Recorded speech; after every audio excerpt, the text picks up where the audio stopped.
I'm very sorry, but due to time limitation, I'll have to do that. So our next speaker is Dr. Asad Akbar Khan, and he'll talk about the cardiogenic shock patient use of hemodynamic support devices. Thank you very much. I can see the slides. Okay, perfect. So yeah, we'll skip through the intro and stuff. आगे किस तरह होगा? Yes, sir. ठीक. I know we were all expecting him straight off, we'll go into impeller, balloon pumps and everything. Lekin, purpose of my talk is also to educate our younger colleagues about what the West is going towards. And just like in TAVR, it took us over 10 years to develop a multidisciplinary team. So the concept now evolving in the West is that there should be a cardiac shock team and also cardiac shock hub center concept, that not all centers are equipped with the expertise and the equipment. And I think it's equally applicable on Pakistani population as well. We know it is a very high mortality, and what we know is that all the observational studies have focused on 30-day readmission, and the main focus of this readmission, or the main reason for the readmission, has always been heart failure. So not only do we need a mechanism to fix these hearts at the time of the need when they actually present, but also somebody to prevent that subsequent readmission in 30 days with heart failure.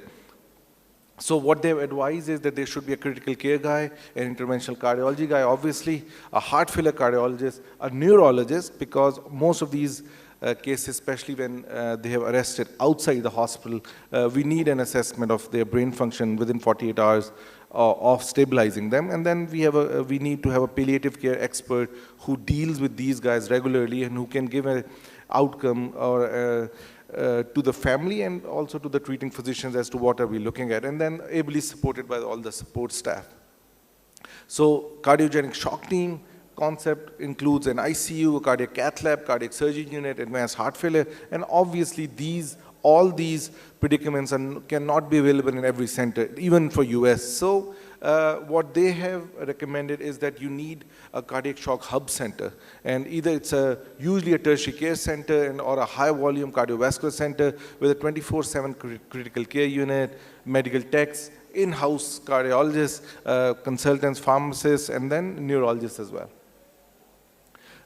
So one of these papers that led to this development of cardiac hub center was that that they followed these 100 patients who presented to the hospital with refractory cardiac arrest, and they required about an hour of CPR prior to getting a ventricular assist device. And what they found was that in patients who survived, like the 48% of patients who survived, those particular centers had a 24/7 in-house surgical and medical team to look after these guys. So that led to this development of this SKY heart failure pathway.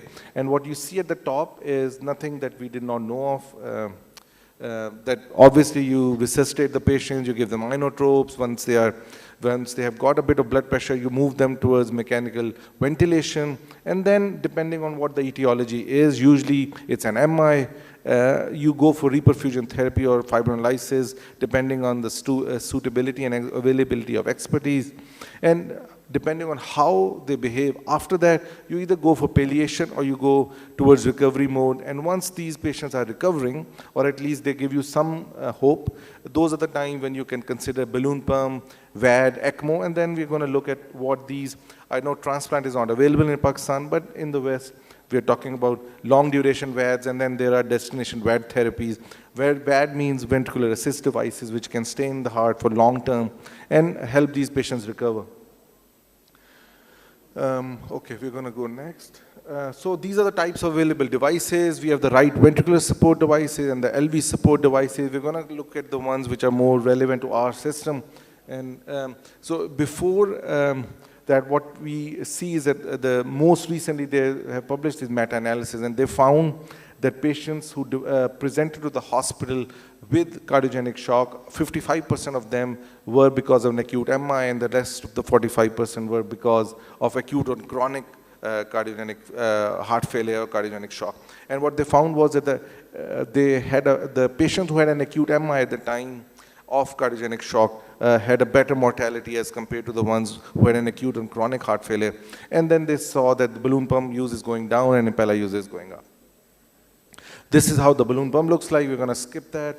And so one of the things I think which we all talk about, and even on that chat group, is always like, when does balloon pump actually help? So this was the IBP Shock 2 trial was the largest trial with the balloon pump, and what they found was that a balloon pump did not significantly reduce 30-day mortality in patients who had an acute MI-generated cardiogenic shock. And then subsequent non-randomized trials have said pretty much the same thing.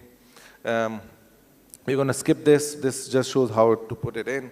And what does balloon pump do? So it augments diastole, increases coronary perfusion, and then decreases afterload. I'm going to I have to focus on this slide more. Perfect. So just for the fellows, I just wanted to, even if we finish on this slide, this will be worth my time and yours.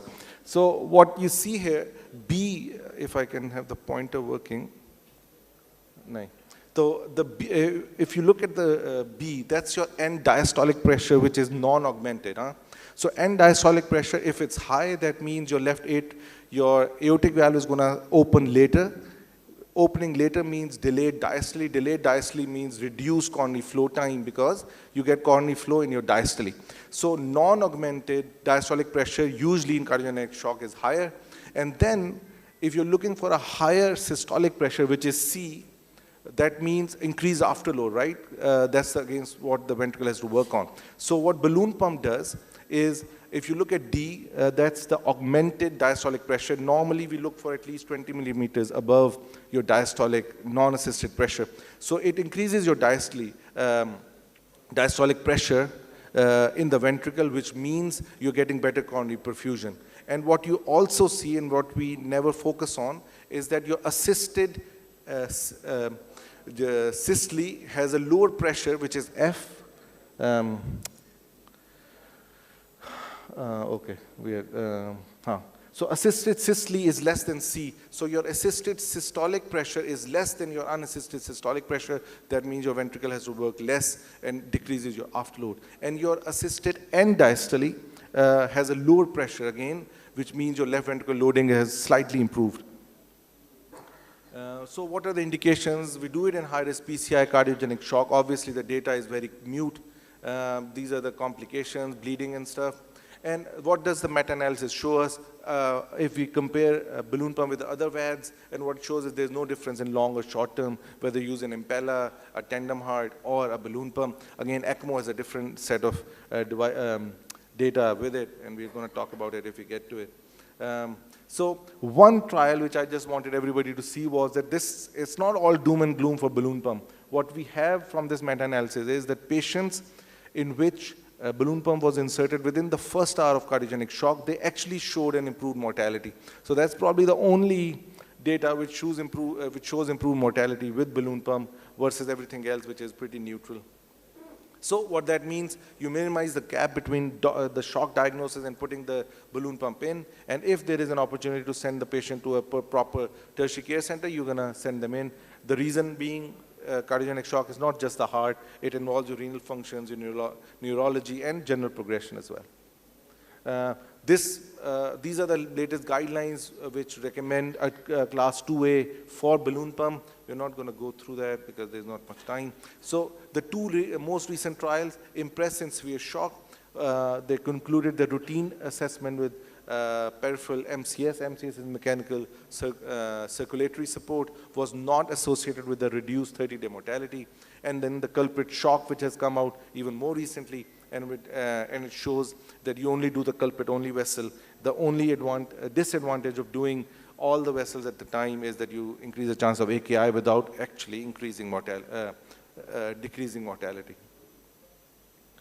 Impeller, pretty safe to use, and we call it something which looks like a pigtail. It has a pigtail at the tip. It reduces your end diastolic volume and diastolic pressure, and increases your aortic pressure and your flow.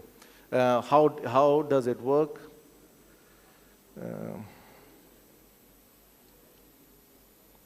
So there are two holes in it. Arrow doesn't work. I think we are down for time. So what it does is one hole actually sits in your ventricle, the other one sits in the aorta, and it basically takes the blood from your LV and pushes out in the aorta with higher pressure. Am I done? Okay, perfect. So maybe some other time. Thank you very much, Dr. Asad, for excellent talk.